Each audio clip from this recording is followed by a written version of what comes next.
Bishop Pat Power is the retired Auxillary Bishop of the Catholic Archdiocese of Canberra and Goulburn.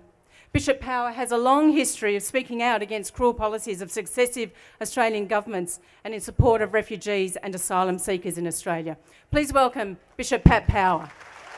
Thank you, Sophie, and thanks for everyone that's turned out to speak on behalf of all decent Australians. In the lead up to the invasion of Iraq in 2003, I asked the question, is an Iraqi life of any less value than an Australian life, a British life, or an American life? Today, I further ask, what value do we Australians place on the lives of some of the most vulnerable people in our world today?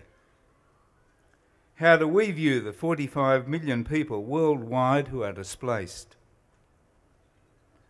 Do we understand what it is like to be living in fear for our lives, to be persecuted, or to be deprived of the very basic necessities of life? Can we put ourselves in the shoes of parents trembling in fear for the safety of their children? Do we see such desperate people simply in terms of a threat to our comfortable way of life?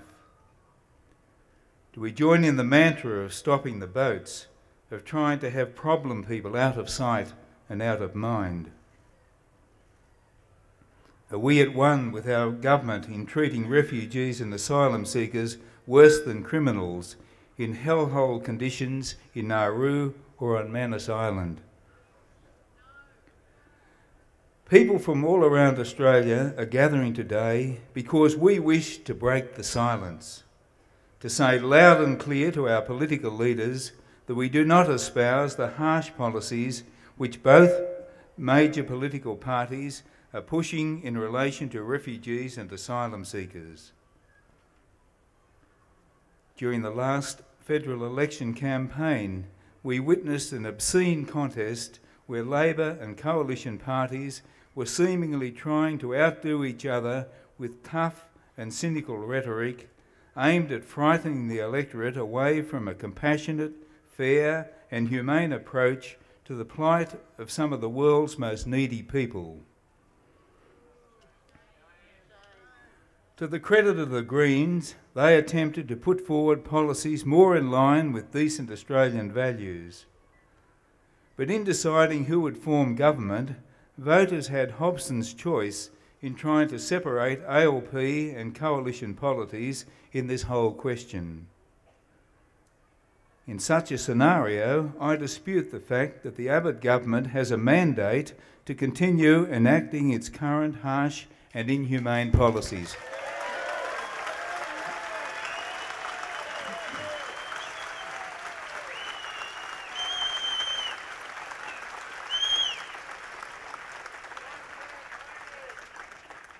My heart almost freezes every time the Prime Minister or his Minister for Education appear on television with more of their heartless language in relation to desperate people searching for hope and for a future.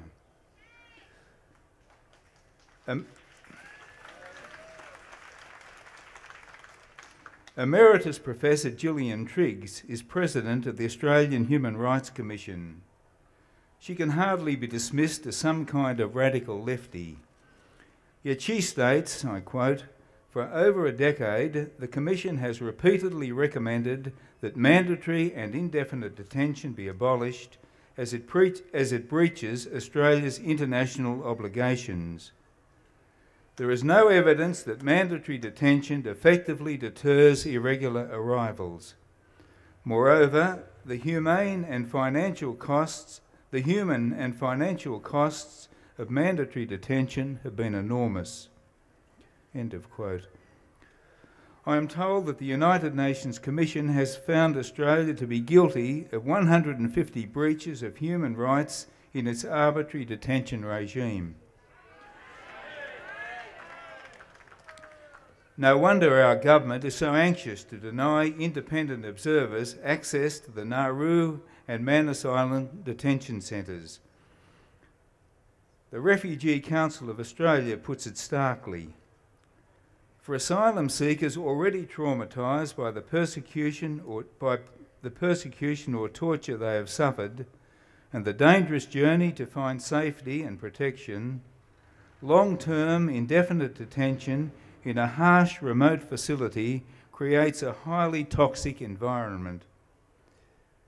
I'm sure that many of us here today support the Refugees Council's call to the Australian Government to abandon offshore processing and reintroduce alternatives to detention that provide prompt processing while asylum seekers are supported in the community in Australia.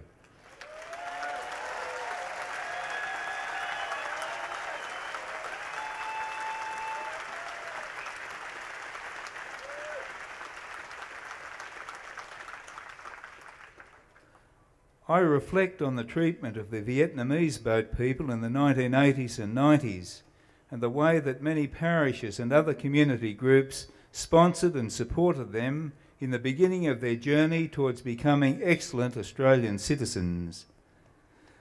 I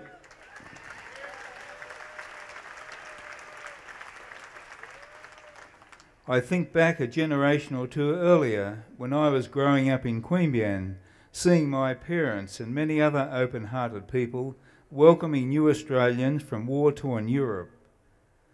Those people and succeeding generations have gone on to enhance Australia in countless ways.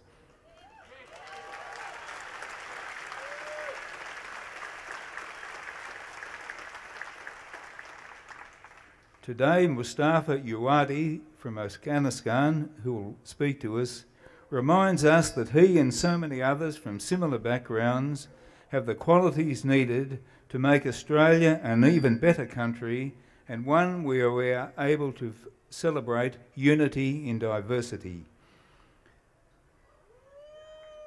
After his election as Pope, the first journey out of Rome made by Francis was to Lampedusa in the south of Italy in the wake of the tragic loss of so many lives of African refugees.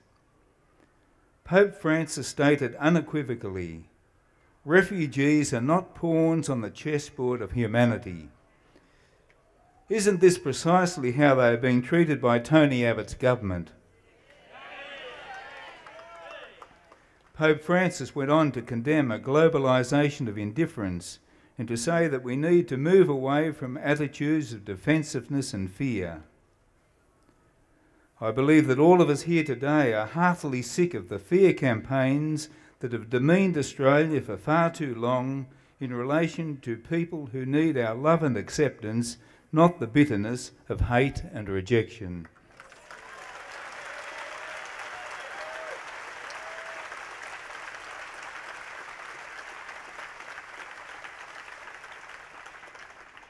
Let us applaud those politicians who want more humane attitudes in relation to refugees and asylum seekers. The Greens, who have consistently promoted more enlightened and just policies, and the many individuals in both the Coalition and the ALP, and many of them are here today, who are deeply troubled by their party's policies but are caught up in the constraints of party discipline.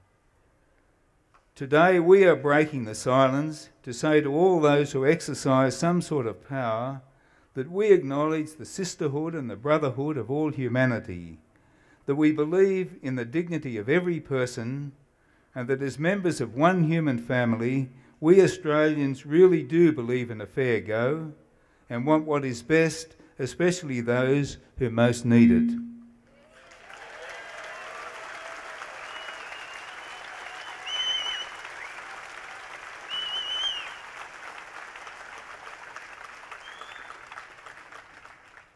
I think of our former Governor-General, Sir William Dean, who used to say that a community is best judged by the way it treats its most vulnerable members.